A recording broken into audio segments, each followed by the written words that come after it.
You're funny. That's funny. Okay, so this is Moriage, which is how you would pronounce it, I think, if I'm not totally slaughtering the pronunciation. Moriage in Japanese, which, you know, in America, Moriage. In Britain, Mirage.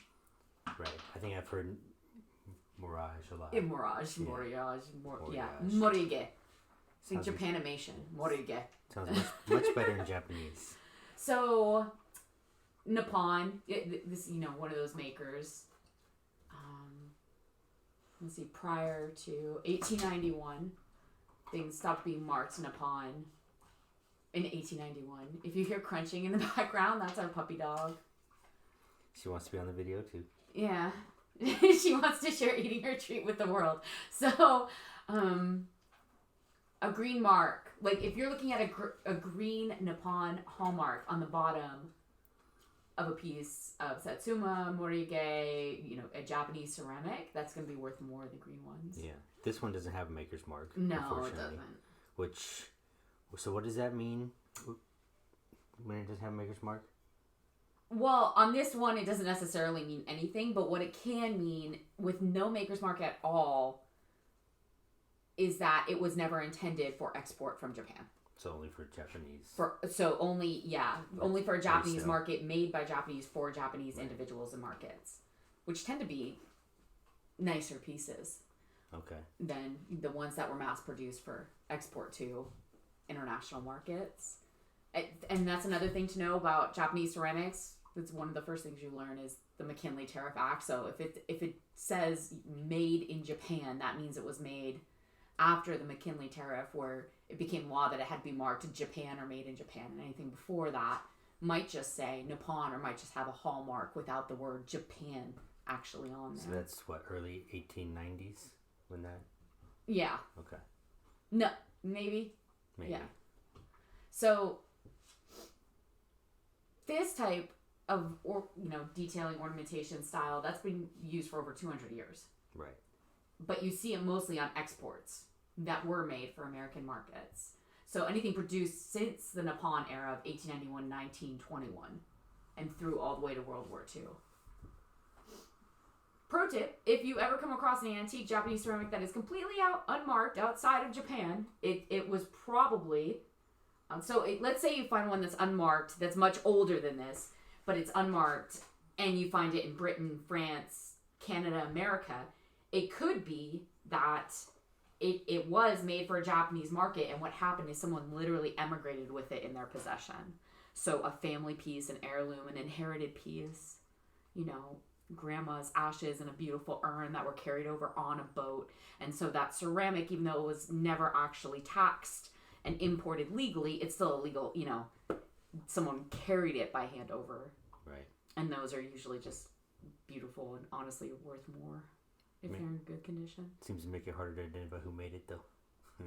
Yeah. Without the maker's mark. No maker's mark makes it hard to identify a maker. So this style, early 20th century, said that right? The raised areas, that kind of 3D detailing that's so lifted up, all those beautiful little... There's so many colors on this one. Yeah. And there's so much detail, even in the handle. This is actually a tea pitcher, but it's missing its little lid. I don't know if you can see on there that there's a little sieve, a ceramic with little holes in the spouts meant to hold the loose leaf, keep it from pouring out when the lid's on it. But, so that's called slipware. And it's like icing on a cake. That's how you'll see it described everywhere. So they use like a little tube bag of wet clay to put it on there? Yeah, that's literally what it is. It's water and clay and then colors mixed in. And then they apply it like icing on a cake before firing it. So stringware, slipware. What else can I say about this? The older pieces that were only made for like the domestic Japanese markets, they're going to be harder to find. There were fewer of them because Nipponware, Dragonware, this sort of thing, they made a lot more of it because it was actually cheaper to make than the earlier Satsuma styles. So there's more of it. And more of it means it's easier to find. Right. I've granted, you don't look at a lot of people's tea sets, but this style seems pretty unique and easily identifiable with the raised clay markings. Yeah. Yeah, it's easy to tell Moriage.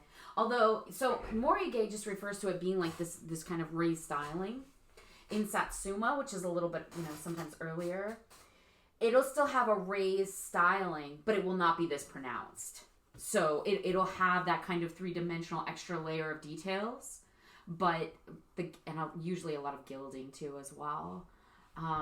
Gilding's the metal. Yeah, when they include, say, like 24 karat gold within the pants. But it's less raised. So they're both Moriage because they're both versions of slipware, but the nicer ones that are worth a little bit more tend to be less pronounced, less raised. So we saw a style of this at an auction house where it had, was it dragons on there? That's literally what it's called, yeah. Dragonware. Dragonware. And that's because it has dragons. Yeah, that's the newer stuff, generally. Again, there's a little more of it.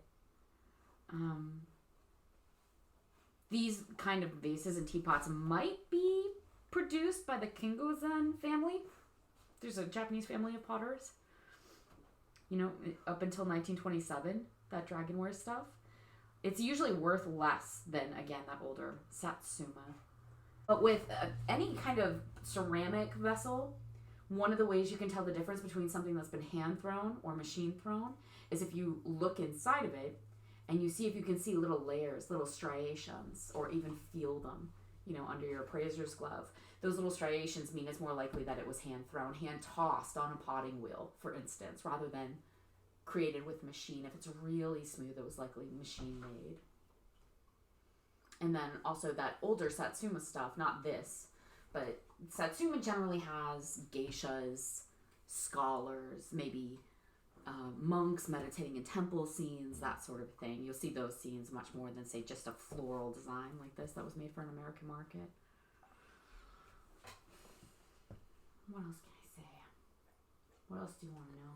Do they normally come as sets, I imagine? Like with the yes, they should have teacups or, this one's tea. Saucers, perhaps. Sake cups can look a lot like teacups. The saucers are beautiful. Mm-hmm. Smaller vessels that go with it, maybe as part of a serving set. Right. The sake sets will always have the sake cups. The teapots will usually have tiny little teacups. This is actually a fairly large pitcher. Yeah, it's good size. It might be hard to tell the dimensions on the screen, but it's a large pitcher. So, based on your research, when do you think this one was created? I don't remember. Oh, is that it? Did I write it down? 1900? Circa 1900? That makes sense. I'm trying to keep a lot of facts in my head right now. I'm looking at it as you're handling it too. Yeah. And trying to remember what people might want to know. So yeah, the one this big, anywhere from $100 to $300. Mm-hmm. It's missing a lid. Don't worry. You wouldn't probably be able to get the full 300. But the condition is amazing on this one. Yeah. These little pieces of slipware, that embossing that's layered on top, they tend to break off, or if people clean them. Another pro tip, do not scrub at these. That slipware will chip off, break off. Even the handle on this one is intact. Like all the bumps are there. Yeah. Which again, you would think that would be the first to go. They usually are. Which I'm trying not to do. Yeah. Try not to rub it off. Don't scrub it. Maybe don't clean it at all. Get a professional to do it. You might hear this called American Moriage too. Moriage is how you're going to hear it. Yeah. Honestly, that's how people are going to refer to it, but it's pronounced Moriage. But it'll be called American Moriage sometimes by appraisers or people who know what they're talking about, because it was sort of a cottage industry. Most pieces like this during this time were only being created in huge export lots to be bought by Americans, because all of the European pottery disappeared during the war. So Americans started buying all this Japanese, that makes sense. All these ceramics. It's super pretty. Yeah, it is pretty. And these sorts of things, depending on the size, smaller ones, I mean, you're looking at $30 to $40, moving up from there. A piece this size, again, in this grade of condition, $100. You know, if it had its lid, closer to $300. Larger pieces, more than that. But the earlier stuff, even earlier dragonware, could be worth more. What creates value, right? Quality, condition, level of detail, age, rarity, age, age and condition, good maintenance. With these, there's sloppy ones, there's messy ones where you can tell that the string of clay has been applied badly by a student. Yeah. It usually has a lot less detail. It's not inside the lines. It's not as finely done. It looks messy. It looks a mess versus this piece was a master's hand, right? Yeah. This high level of detail and intricacy. It's very consistent, almost symmetrical, all done by hand. Yeah, and the colors are still just amazing even after all this time. I don't know. I used the Japanese to English dictionary to figure out, because there were so many bad references to what the word Moriage means and how it's pronounced and everything. And the one I found, I'll try to include a clip in the video if I remember towards the end or something. It's it literally means to heap on, or even like rice piled up. So it's you're piling clay on top of clay or embossing something with another layer. That's kind of the idea. Seems pretty on the nose. Yeah.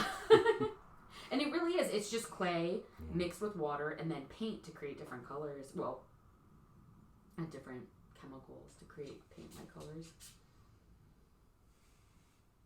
I don't know how to pronounce it, but there was this word ICCHIN. Ichin is the tool. It's the tube that they literally use to put the clay into, and then it might be pronounced ikin, or ekin. I'm not sure. But if you wanted to really start getting into this, you could look that up. I wonder if it's still done to this day. It looks, again, it's something I haven't seen much of, but... Not really. Yeah. That style's kind of slipware is kind of... It's done differently. It's not done in the same way or by the same creators anymore. I don't know. What else can I say about this? I found some sources that claimed that making this popular, this style of thing, like the dragonware in teacups and teapots, that might have been because of the potter Shifu Keitei or Shifu Kajo. That would have been 1870 to 1928. There's no really proof of that I could find, but it's one of the claims of people that are very much into this sort of thing. And then that was actually, so that Shofu Keitei? Shofu? What do you think? Shofu?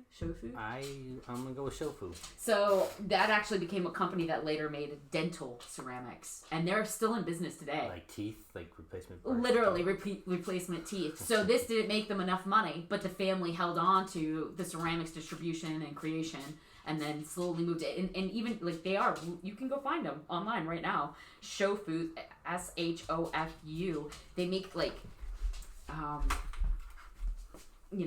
insulation for high electricity, like things that require ceramic engineered insulation, and then like dental prosthetics and stuff. Yeah, the evolution of companies is pretty interesting, especially when you start to look at some of these old antiques. Yeah, and like what they do now. Yeah, exactly. It's like now he's making implants for people's teeth. Yeah. Well, not the same man, obviously, and maybe not even the same family. Because otherwise he's got some secrets that he needs to share. So I think that's kind of it. That's really all I can say about this one. Hope we haven't gone too long. This is really just such a beautiful piece. Look at the little roses. Yeah, it's very pretty. And some very intricate... They come, obviously, in different designs, but this one is very intricate in its raised markings and also the painting as well. So they have some beautiful pieces. Hey, baby puppy. I don't think you could have made any more noise walking around these hardwood floors during this video. That's how she enunciates. She's just trying to be a part of the fun. Okay, thanks everybody. We'll make another video for you soon. And remember, antiques aren't old. They are timeless. Well said. Thank you, everybody.